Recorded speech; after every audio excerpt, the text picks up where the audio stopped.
بسم اللہ الرحمن الرحیم۔ الحمد للہ صلاۃ علی اہلھا۔ فاتحہ کبیرہ پڑھنے کا طریقہ اور اس کی فضیلت کیا ہے؟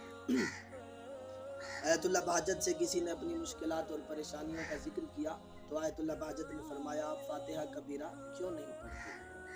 تو انہوں نے فرمایا کہ فاتحہ کبیرہ پڑھنے کا کیا طریقہ ہے؟ آیت اللہ بہجت نے فرمایا ایک بار سورہ الحمد پڑھو، چاروں کل ایک مرتبہ، اور 7 مرتبہ سورہ قدر یعنی انا انزلناہ فی لیلۃ القدر، اور 3 مرتبہ آیت الکرسی پڑھے علی العظیم تک۔